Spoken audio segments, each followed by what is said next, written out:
Hello, I'm Richard Ridge for BroadwayWorld. MCC Theater continues their 30th anniversary season with the brand new musical Ride the Cyclone, which begins performances at the Lucille Lortel on November 9th. And we drop by the rehearsal studio to meet the company.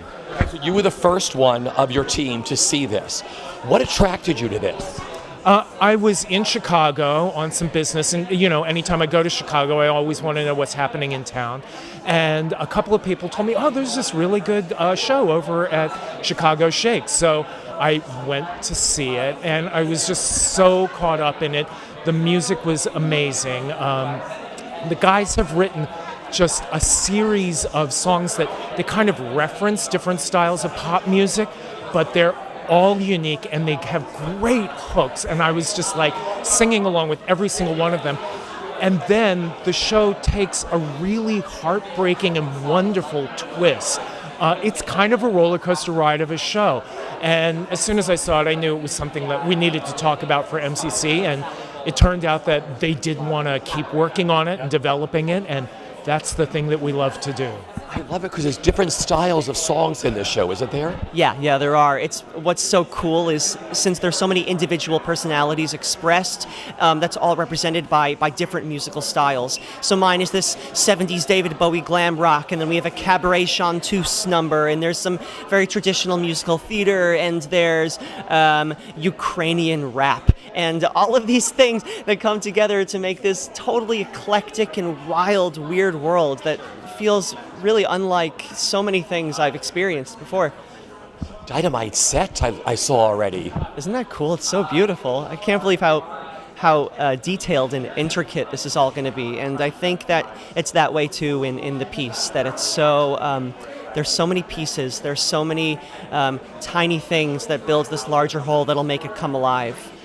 The coolest thing to work on something new and so inventive like this. Yeah, it is. I mean, I'm excited to get started. We've kind of gone through all the music, and we haven't even really done the table work yet. That's for today, and the read through and all the tech stuff. But it's unique. I mean, even just doing the music, it's a unique show, and it's very exciting. What do you love the most about the rehearsal process when you're working on a project, specifically this one?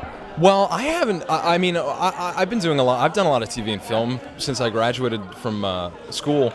So I miss rehearsing a lot because you get to just try a bunch of different stuff, and you get to fail, and you get back up and you try other stuff, and just the collaboration of it, and really digging. You get to go deeper into something every day. Whereas with film, you kind of you get one shot at it or three shots at it, and that's really it.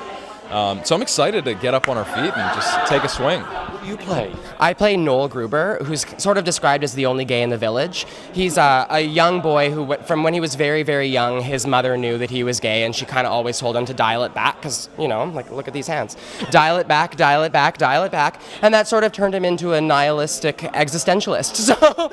So he has this big torch song in the middle of the show that's sort of a Marlene Dietrich or Edith Piaf-inspired, very big 1950s post-war song about being a prostitute in post-war France. I love it. It's the best. I love it so much. It's my favorite thing that I've ever sung in my life. So you're going into the Lucille Lortel, the most gorgeous theater in New York. Brand new musical. What are you excited the most about?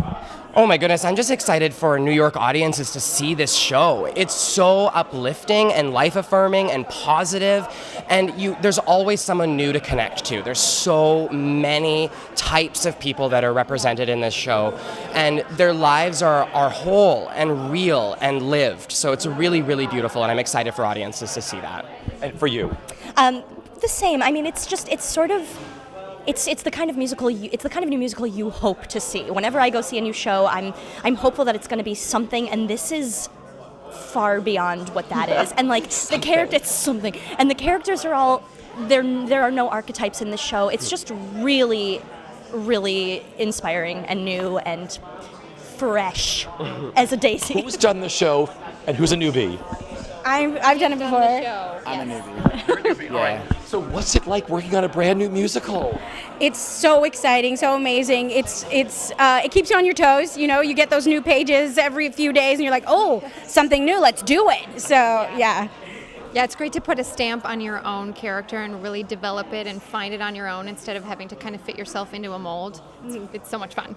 It also really helps with like the material of the show is honestly nothing like anything I've ever read before. So it's quite the ride, if you will. This sounds so wonderful. I mean, your reviews were already incredible when you first started out. Tell me how it all came about to write this. Well, it started, Brooke and I do a lot of cabaret in Canada, and it started as a reading in a basement of a Ukrainian church.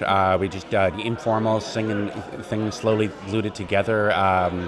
And then over the years, we toured across Canada, and then we met up with Rachel about 3 years ago and workshopped it quite extensively in Chicago Shakes. And and here we are. Mm-hmm. So for you as the director, what attracted you to want to direct this?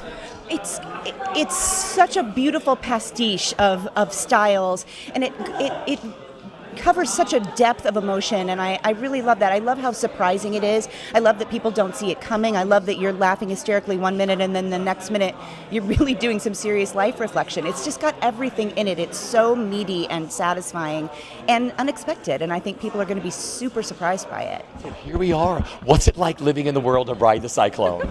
This is day 3 for me, so I'm still overwhelmed by just being hit by this awesome piece. You're going to love it. Who do you play and what's your style of music? Taylor Swift, that's my style. I play the brat. I don't know if that's surprising or not. And the straight A student, the wannabe leader of the gang. And yeah, I do really sing a wannabe Taylor Swift song. And just working on a new musical, what it means to you. There's nothing like it, is it? Because it's created on you and with you. It's a dream come true. When people ask me what my dream role is, I say an original piece, because you get to put your stamp on it. You really get to be creative, and especially this team is just nourishing that, which is another dream come true. So I can't wait.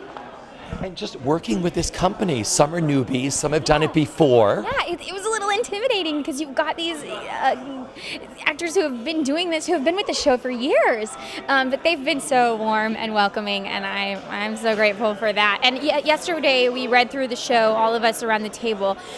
And yes, I've read it, but I was just like, I was overwhelmed with how I walked away. I was carried away. I wanted to go home and call my mom and tell her I love her. It's one of those shows. It's an original piece. It's not like anything else. And I was really hit, which I can't say I have been in a lot of entertainment, be it TV, film, or theater. So we'll see. There's nothing like that first table read when you hear all the voices come together and you're like, this is really good. Yeah, yes. Or sometimes you don't get that feeling. But you got that yesterday. I did, and that is so rewarding.